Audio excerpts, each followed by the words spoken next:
Bismillahirrahmanirrahim. Assalamualaikum warahmatullahi wabarakatuh. Alhamdulillahirabbil alamin. Wal 'aqibatu lil muttaqin. Wala 'udwana illa 'alal zalimin. Asyhadu an la ilaha illallah wahdahu la syarika lah. Wa asyhadu anna sayyidana Muhammadan 'abduhu wa rasuluh alladzi la nabiyya ba'dahu. Allahumma fasholli wa sallim wa karrim wa majid ala sayyidina wa nabiyyina wa syafi'ina wa dhukhrina wa maulana Muhammadin wa ala alihi wa sahbihi ajma'in. Amma ba'd. Bu ibu yang dirahmati Allah Subhanahu wa taala yang tergabung dalam perwiritan Majlis Ta'lim Ar-Rahmah di Kelurahan Pantai Burung, Kecamatan Tanjung Balai Selatan, Kota Tanjung Balai ini. Marilah kita senantiasa menjadi hamba Allah yang abdan syakur, yang pandai bersyukur di atas segala apa yang Allah berikan kepada kita. Mudah-mudahan kita semua tetap istiqomah selaku hamba Allah dalam bersyukur di atas segala apa yang Allah berikan kepada kita. Amin ya rabbal alamin.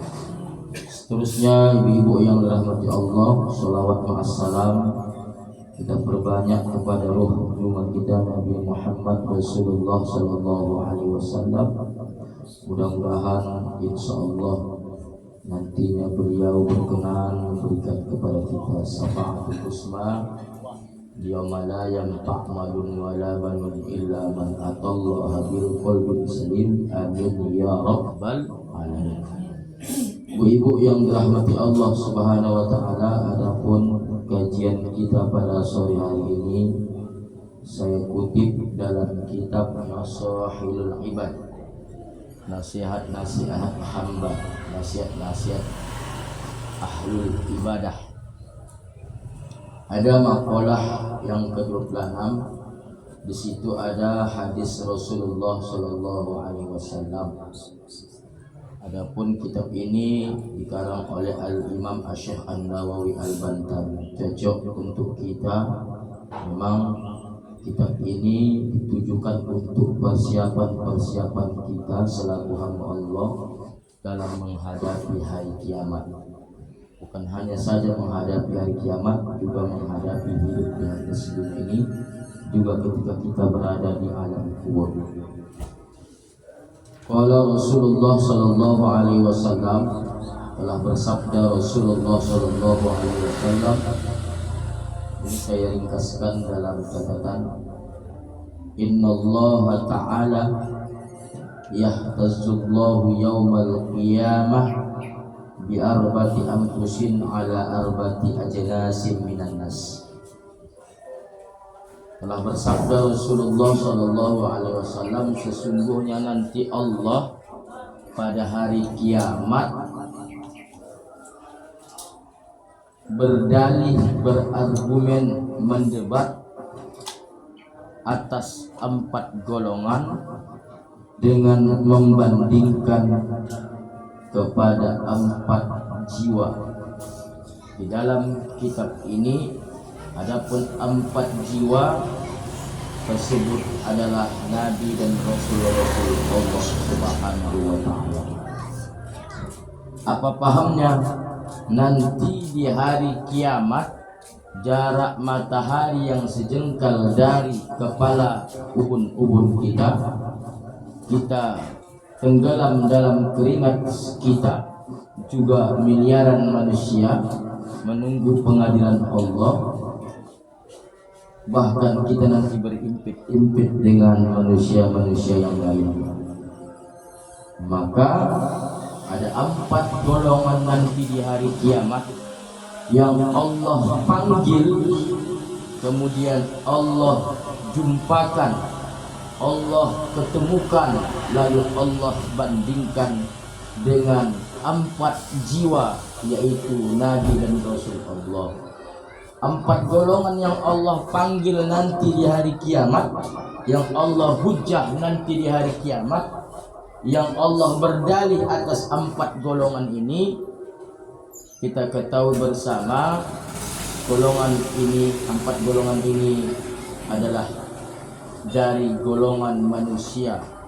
Mudah-mudahan kita berdoa kepada Allah agar kita tidak termasuk di dalamnya.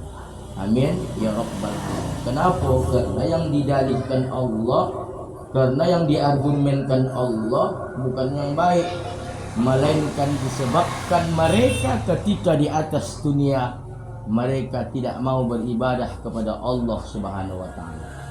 Nah, mudah-mudahan bermanfaat yang disampaikan nantinya insyaallah. Yang pertama, ibu-ibu yang rahmati Allah Subhanahu wa taala, fayahtazullahul azim 'alal aghniya bi Sulaiman bin Daud. Apa maknanya? Nanti di hari kiamat Allah Subhanahu wa taala berdalih, menghujah, mendebat, mengargumen orang-orang yang kaya dan orang-orang yang diberikan kekuasaan atau yang menjabat sebagai pemimpin.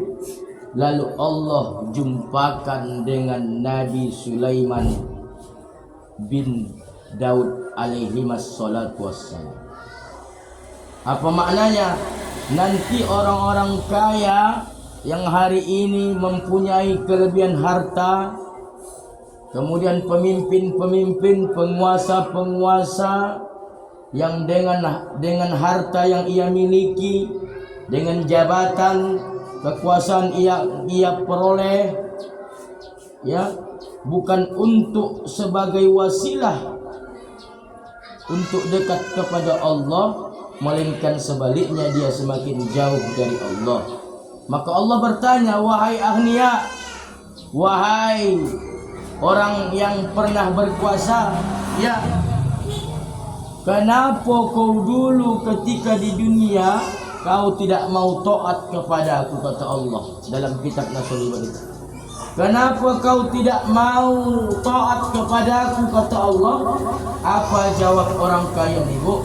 Ya Rabb, disebabkan dengan proyek-proyek yang kami urus, disebabkan dengan bisnis-bisnis yang kami urus, disebabkan dengan politik, kesibukan kami untuk menduduki jabatan, lobi sana, lobi sini, maka kami tidak sempat beribadah kepada. Lantas Allah jawab, mana lebih kaya kau daripada kekasihku Sulaiman? Mana lebih berkuasa kau dari kekasihku Sulaiman? Nabi Sulaiman adalah nabi yang terkaya di atas dunia ini. Kekayaannya melebihi dari apa yang ada di alam ini. Diakui Nabi Sulaiman itu adalah nabi yang terkaya. Dan Nabi Sulaiman itu adalah penguasa. Dia memiliki istana yang luar biasa istimewanya, luar biasa indahnya. Kalau sekarang paling ada istana, ada gedung bertingkat, itu dindingnya yang kacau, bu, jendelanya yang kacau. Kalau Nabi Sulaiman lantainya kacau, bayangkan deh lantai ibu apa ya, burina ni kacau. Sampai kita baca dalam kitab Qasasul Anbiya, kisah-kisah para nabi, Ratu Balqis itu menutupkan jubahnya karena ditengoknya kaca istana, lantai istana daripada Nabi Sulaiman terbuat dari kaca. Aduh, ibu pernah bertandang, bertamu ke rumah orang, rumah saudara, lantai dari kaca ada. Aku belum pernah aja. Paling keramik ni lah kalau baru-baru dipasang atau baru-baru dipel berkilat.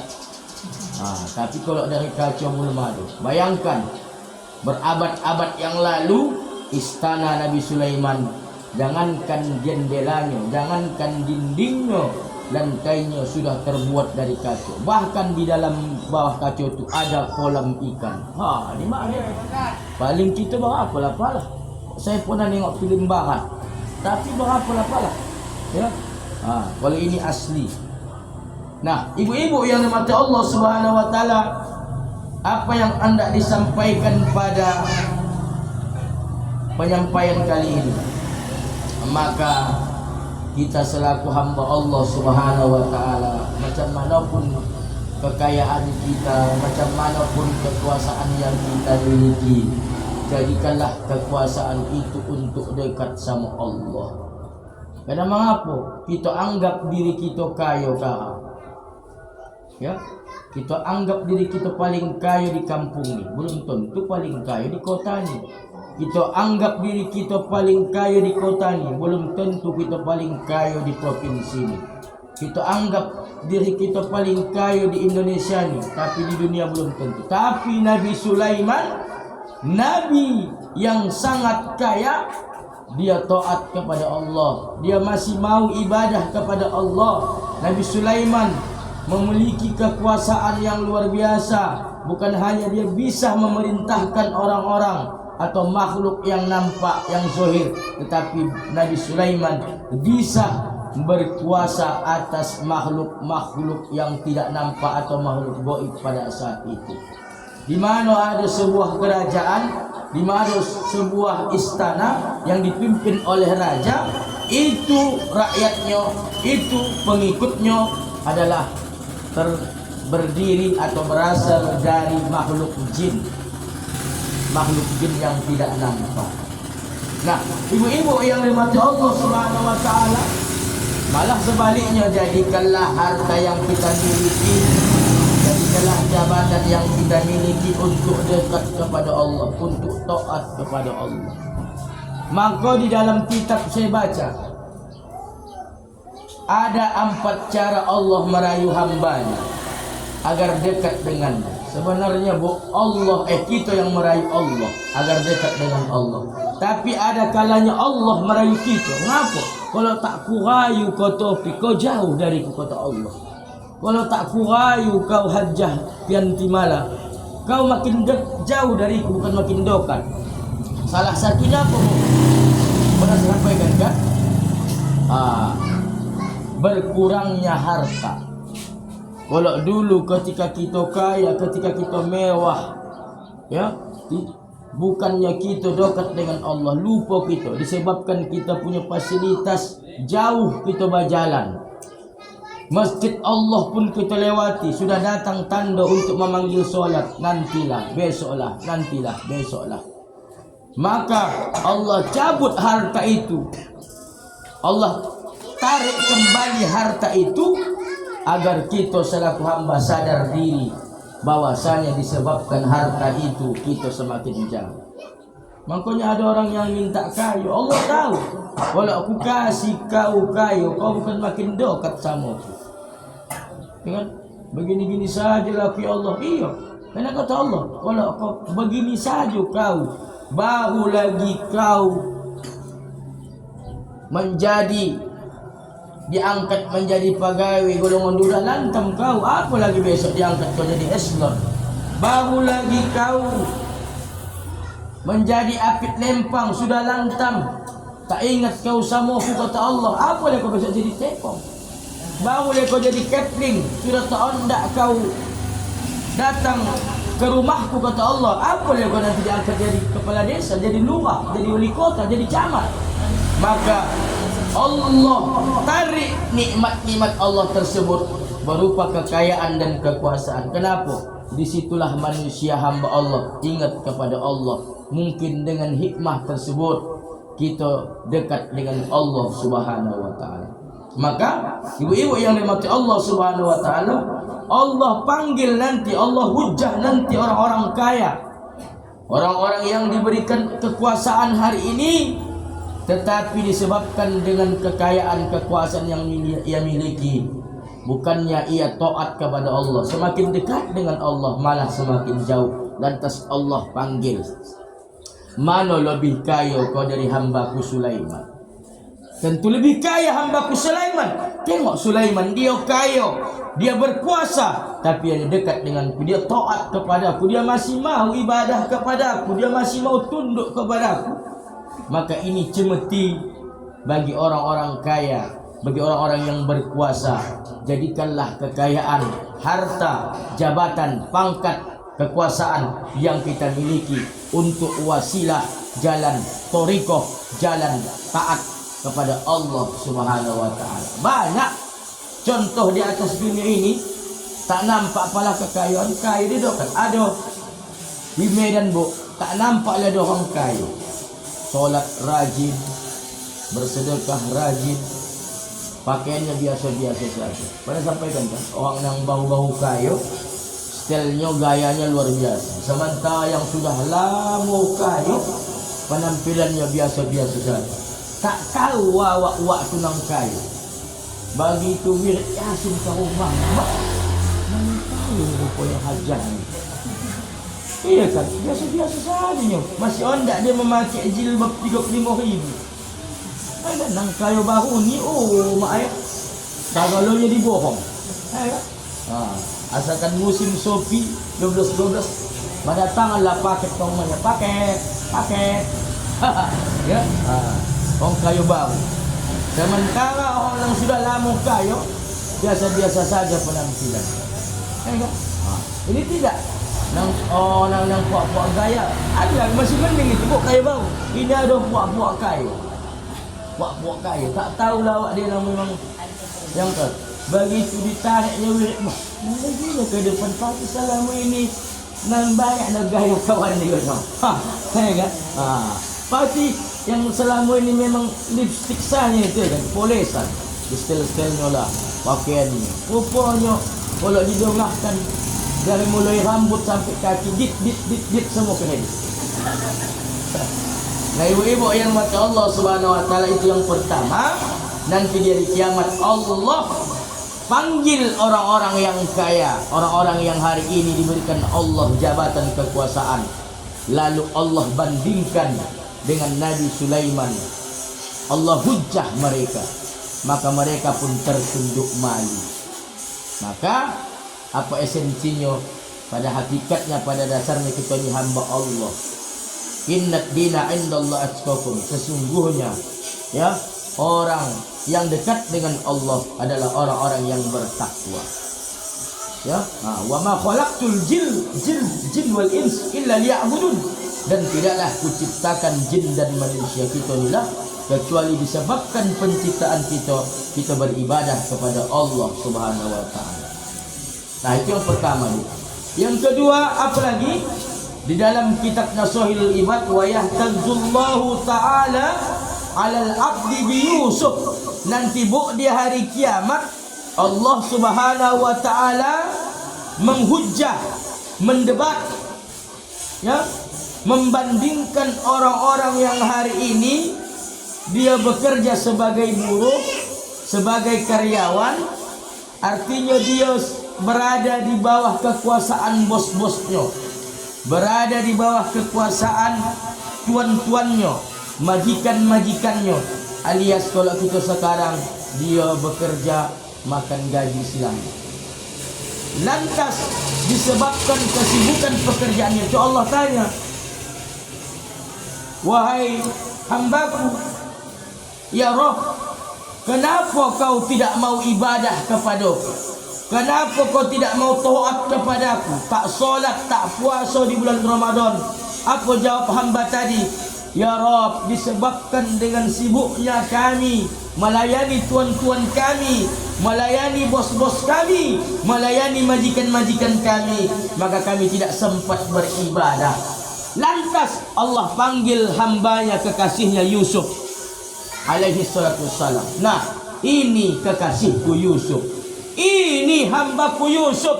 Mana lebih di bawah kekuasaan engkau dengan kekasihku Nabi Yusuf?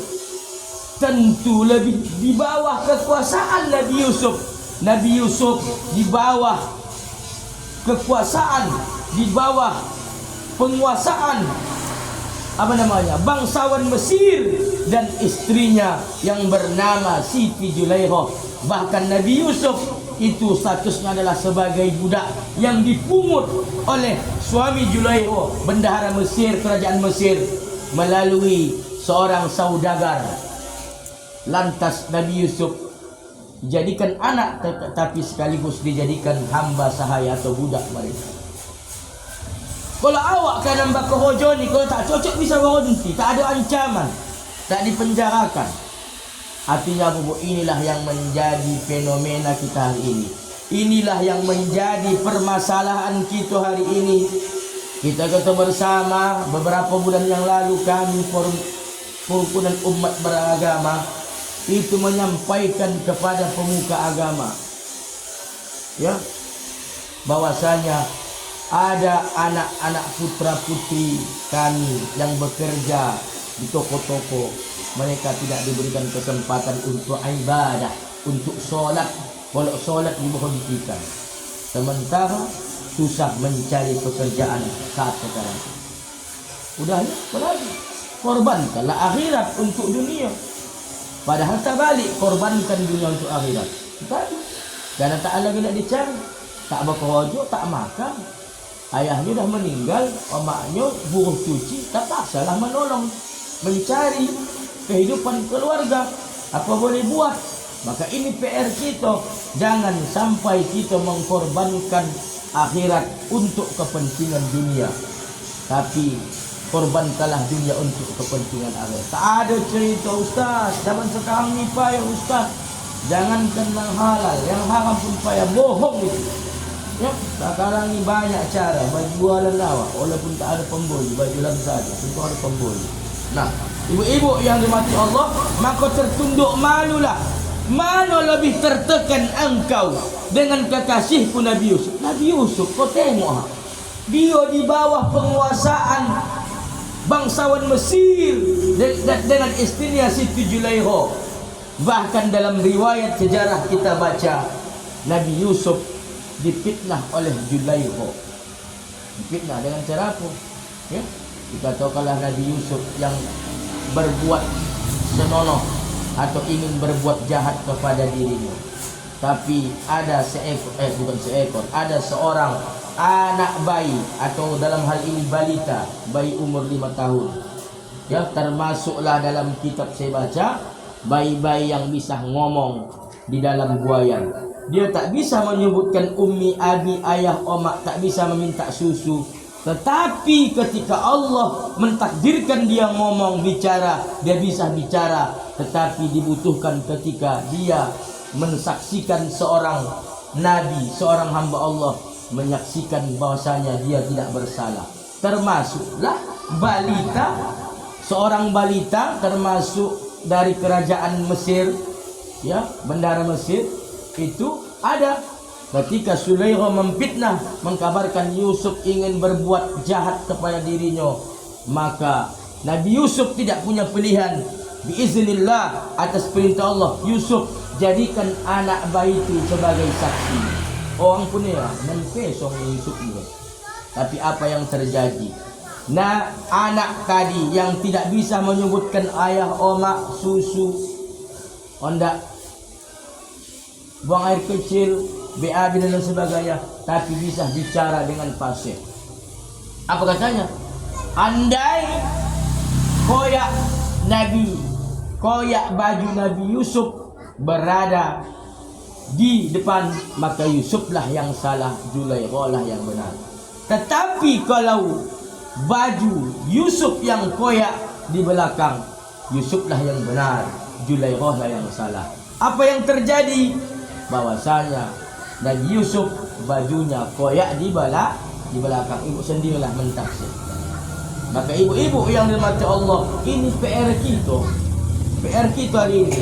Macam mana anak-anak kita, anak-anak gadis kita bekerja, tetapi periksa macam mana ya, dikasih bos kau sembahyang, solat, ini tidakkah? tahu nyawa anak awak tu tak dikasih solat, makan salah dikasih. Kalau solat berhenti dengan alasan katanya tempat ni tak suci dan bersih. Kalau emergency bu, la harama ma'ad darurah. Tak ada yang haram kalau ada darurat. Mana lebih berat dosanya meninggalkan sembahyang daripada solat di tempat yang ala kadarnya, yang emergency. Lebih beratlah dosanya meninggalkan solat. Maka ambil yang kira-kira yang mengentengkan. Biarlah solat tempat darurat.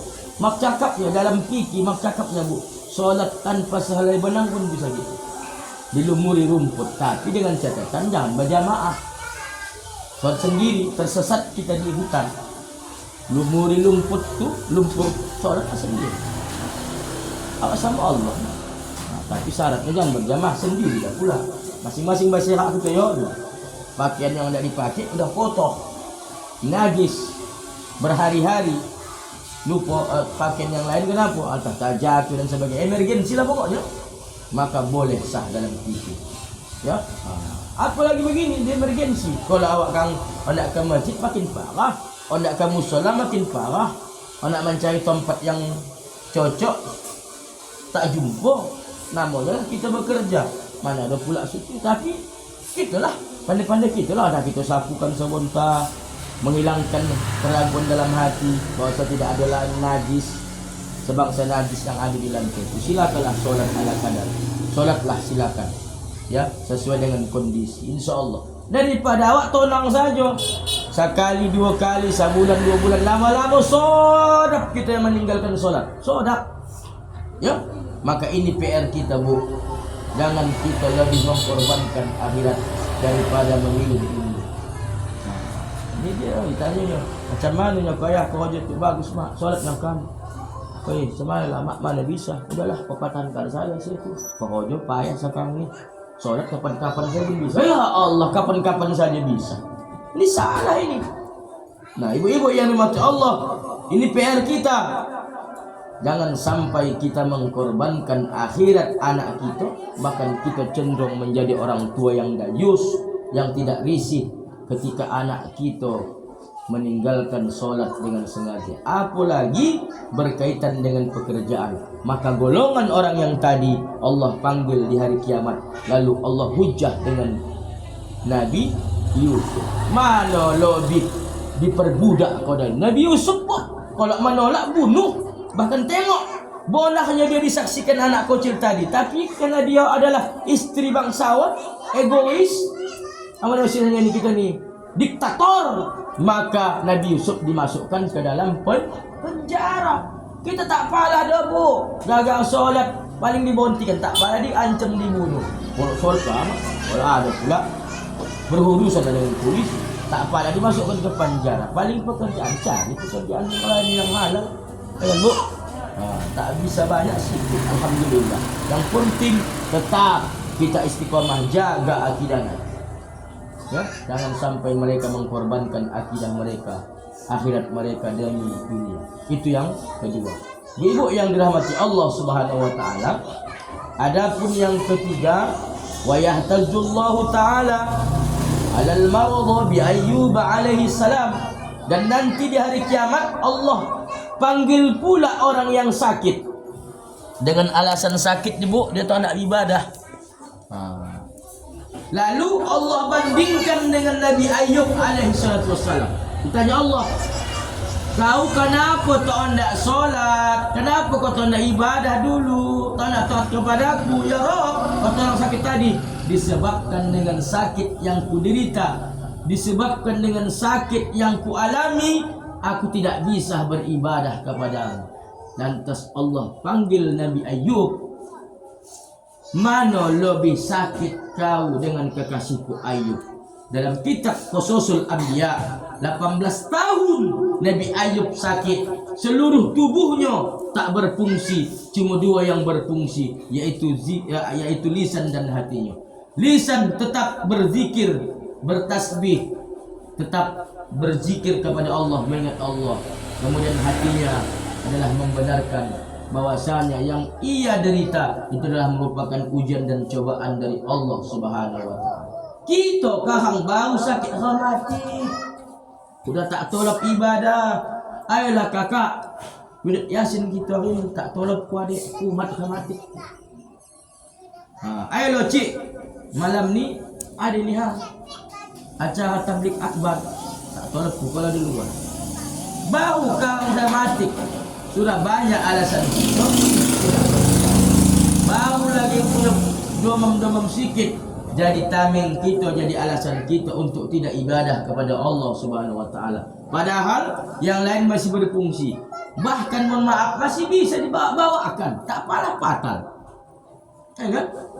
Untuk menjadi alasan puasa begitu juga. Tak bisa aku bapak puasa, aku penyakit lambung. Padahal kalau menurut dokter, orang yang sakit mah bagus melaksanakan puasa. Bahkan setelah diteliti, orang yang punya penyakit mah itu bagus melaksanakan supaya istirahat di lambungnya. Pernah saya jelaskan kan, racun makan racun. Disebabkan puasa kita tidak bekerja, mesin istirahat. Ya, sebulan perlu lambung ni, mesin perut ni diistirahatkan. Karena 11 bulan penuh dia yang menggiling makanan dan sebagainya. Maka dia istirahatlah. Bulan Ramadan itu termasuk momentum untuk dapat kita mengistirahatkan perut kita, lambung kita, agar bisa bekerja seperti semula. Tapi orang banyak salah paham. Betul awak puasa kan di siang hari, tapi ditokan juga malam hari. Ada gunanya. Maka puasa itu bukan hanya sekedar puasa di siang hari, tapi malam hari di stop-stop juga. Ini kan macam balas dendam, macam dan sebagainya. Terakhir tak juga lah. Capek juga lambung tu, padahal lambung tu satu hari berpuasa. Begitu moduk maghrib segalanya dipatokannya. Padahal ada tip yang disampaikan oleh Rasul. Jangan sekaligus kita makan, karena perut tu kosong. Sekali giling, jangankan sehat lambung. Begitu habis Ramadan, lambung makin kumat. Itu terjadi karena kita tidak engage, ya. Karena puasa kita puasa dondam, siang puasa malam mendondam. Hati-hati kita. Kalau ibu-ibu yang dirahmati Allah Subhanahu wa taala lantas ditanya, "Wah Ayub ya, 18 tahun kau sakit, apa kau tak pengen sembuh?" Apa jawab Nabi Ayub? "Wa hibbal murad wa ibbal marad litawaddi al rabbi." Ketika aku sakit, aku merendahkan diri di hadapan Allah Subhanahu wa taala. Adanya kalanya manusia ni, pohonnya sakit, bah. Kenapa begitu, Ustaz?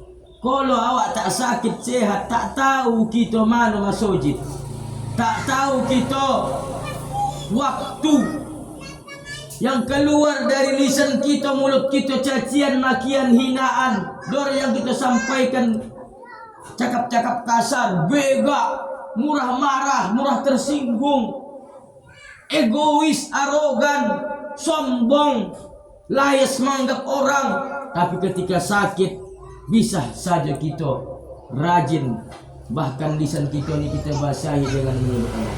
Begitu Allah berikan penyakit apa tadi, rematik tadi, asam urat tadi, apa yang disebut Allah. Kalau tidak memaki, cakap kasar, menghina, menggunjing. Begitu sakit, Allah, Allah, Allahu Rabbi, la ilaha illallah, la ilaha illallah. Pasti pohonnya kita sekali-sekali sakit diuji Allah.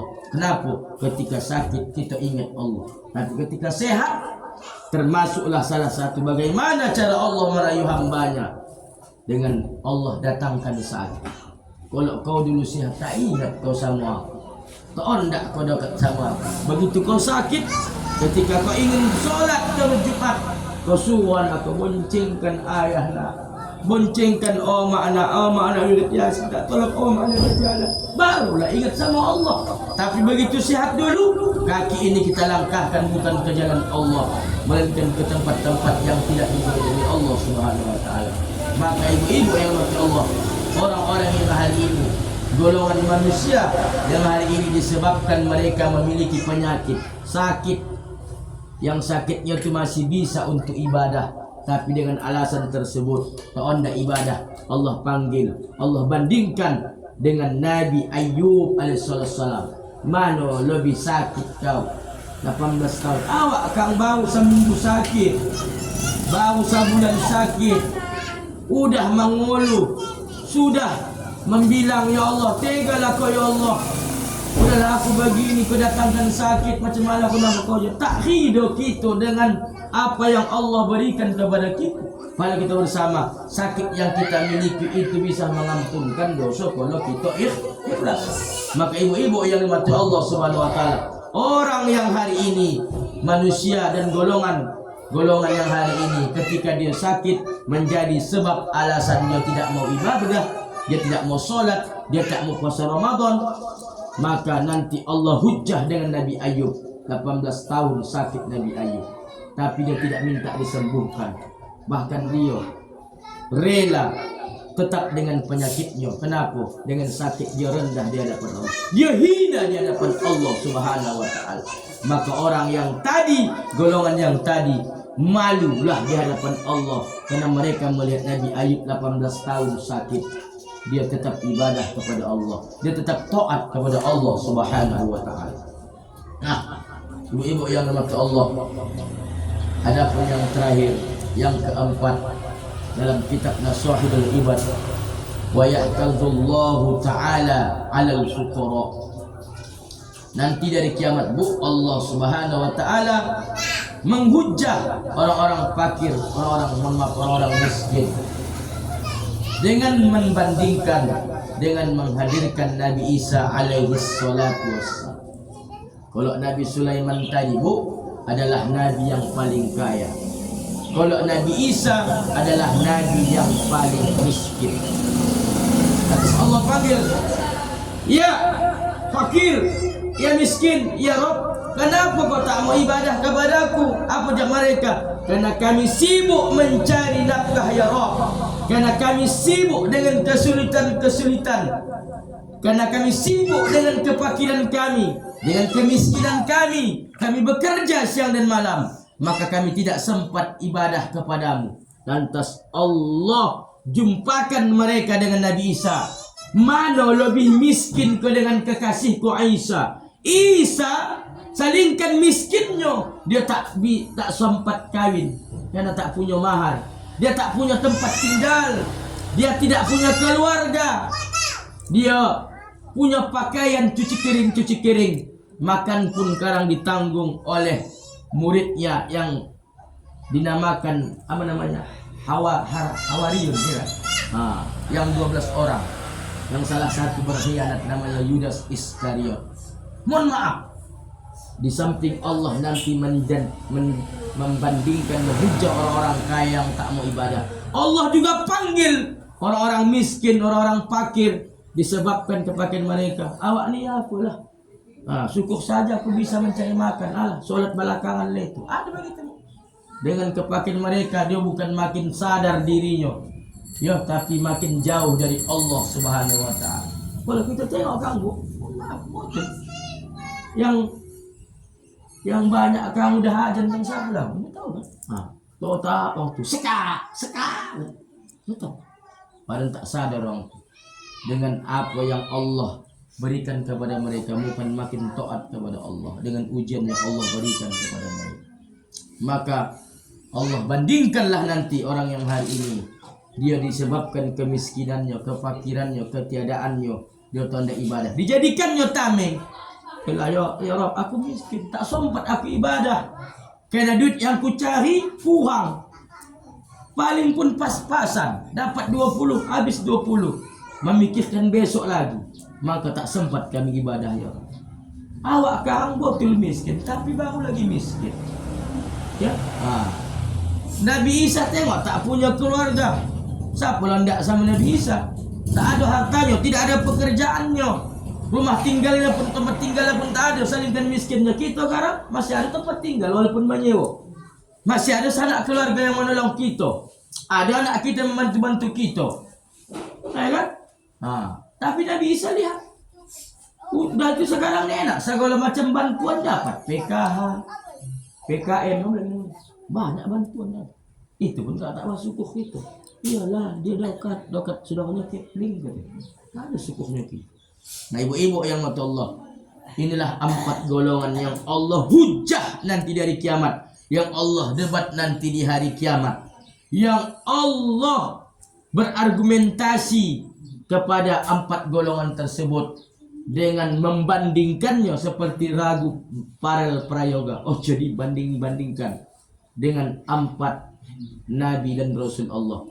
Saya ulangi, yang pertama nanti Bu, Allah debat, Allah hujjah orang-orang kaya, penguasa hari ini, ya, yang tak mau taat kepada Allah, yang tak mau ibadah kepada Allah. Lalu Allah jumpukan orang tu dengan Nabi Sulaiman. Nah, ini Nabi Sulaiman, kekasihku. Nah, dia kaya horak, dia penguasa. Kau baru paling kaya di jalan Tuhan. Sudah lantam kau, betul lah kau kata Allah. Malu dia. Yang kedua, mati. Lantas Allah panggil orang-orang yang hari ini makan gaji, bekerja di perusahaan-perusahaan, di majikan, melayani majikan-majikannya, tuan-tuannya, disebabkan mereka sibuk bekerja di bawah pengaruh bos-bosnya, tak onda ibadah. Lantas Allah panggil Nabi Yusuf. Mano lebih berada kau di bawah kekuasaan daripada hambaku Yusuf. Yusuf dikuasai oleh bangsawan Mesir dan istrinya yang bernama Julaiho. Itu kau baru lagi, ya, tokeh-tokeh biasa belum tentu dapat ancaman pembunuhan. Kita sudah berani angkar kepada Allah Subhanahu wa Ta'ala.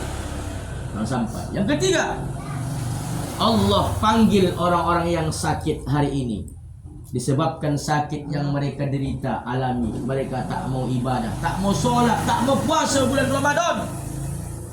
Lantas Allah jumpukan, bandingkan dengan Nabi Ayub.